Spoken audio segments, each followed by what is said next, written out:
Hello and welcome to Buildings of Tomorrow. My name is Jon Lester, and today we are talking about the future of the workplace and how do we maintain privacy while still enabling that connectivity that's needed to drive all this exciting stuff around the future workplace. I'm joined by Elisa Rönkä. She is the head of Smart Office in Europe for Siemens Smart Infrastructure. Elisa, thank you so much for joining us. Thanks, Jon. Thanks for having me. It's always a pleasure. Now, we've spoken a little bit before. This is the third episode that we've done together. And we've spoken about the future workplace. And we've spoken about how this connection between the technology that operates the building and some of the other aspects of the environment interacts or can interact with the user and start to deliver some amazing benefits personally, productivity wise and that feeling of achievement, and also towards the operation and the operator of the business. How do we manage this balance between ensuring the privacy, ensuring the protection of those workers, and still delivering some of these great, exciting benefits? That's a very good question. I think the privacy topic pops up in every single discussion. It's really currently the way the world stands. Employees are still a little bit hesitant to share all of their information, and especially real time, for example, location with their employers, even though they do that in private life. But somehow in the workspace, still a little bit different rules apply in society. And we need to be very mindful of those, because to be honest, if we try to, let's say, jeopardize the feeling of intrusiveness, or jeopardize the kind of the privacy factor and end up with a feeling of intrusiveness, we end up diminishing all the benefits in terms of productivity and satisfaction tenfold. So it's really, it's one of these aspects that requires careful consideration from two perspectives. Of course, there is a regulatory compliance, and I think that part is relatively easy. The modern technology is geared to already have, let's say, by default GDPR compliance and all these factors in them. But then how you actually create that feeling of safety and privacy for the employees in the workspace, that is a more complex issue and needs to always be, let's say, thought about from the cultural perspective of that exact organization and tailored to that change management initiative eventually.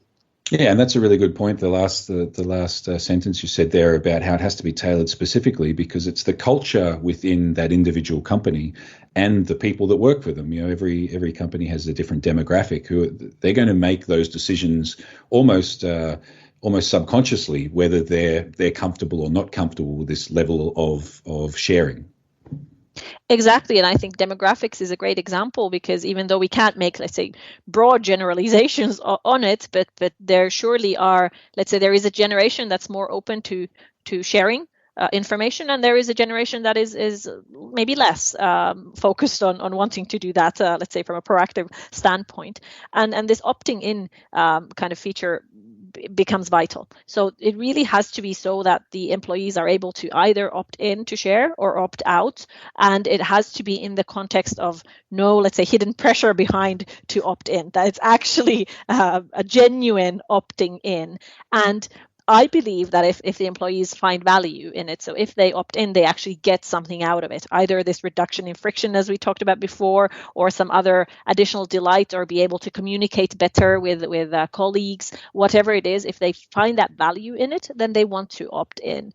And I think in a lot of these kind of workplace initiatives, sometimes the problem is that we, for example, focus so much on getting the analytics. So getting that, let's say, management level value out of it, that the employees just don't see the need to opt in. They don't get personally anything out of it. And then you get this resistance and this feeling of intrusiveness and all these negative phenomenon. The feelings, yeah. And value is this is the in the end is the deciding factor. Like as you mentioned, often cases we already give a lot of this information away in a personal life, whether it's with social media or some of the other applications that we use. And it's interesting, firstly, that there's a difference between work and personal life, but also it's the value. I think we're happy to give up a certain amount. We all know that in the background, these applications are collecting information on what we do and what we where we are or how we behave online. But if we see that perceived value, then we're okay with it. We make that balance ourselves. How how is that? Can that even be quantified or understood, or is this a process you have to go through to kind of add a little bit, give a little bit, take away a little bit, or understand, develop that offering for those individual companies? So I think there it's really about thinking about the use cases. So who is a stakeholder that benefits out of this use case? Mm-hmm. And if the stakeholder is not the user, so not the employee, then we need to figure out how can we promote it in a way that still maybe has some additional ripple effects of value for the end user. So I always say, even though coming from a huge technology company, I always say the technology in itself holds zero value, that the value is always generated by the user of that technology. And if you start looking at it from that perspective, then you are closer to actually defining these kind of value adding use cases that eventually then lead in adoption of that technology, and hence then you get all the analytics and whatever aggregated data you need, but it comes from really being sure that the individual adopts and wants to use that technology. So it's difficult, but it's human psychology in the end. We are all humans, and we can all relate to, let's say, the way that all the employees might be feeling about any technology that's being deployed. And if we kind of look at it from that human empathetic angle, we're already on the right path.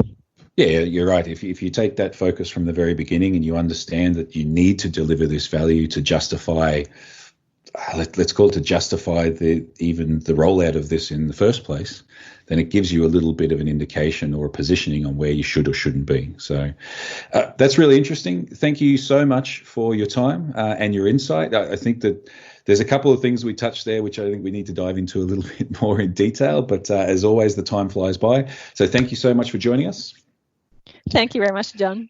And thank you to all of you out there having a listen or having a watch via the various podcasts or via YouTube channels. Please feel free to comment, like, or share this episode. Drop us any comments or thoughts or additional topics that you'd like us to talk about.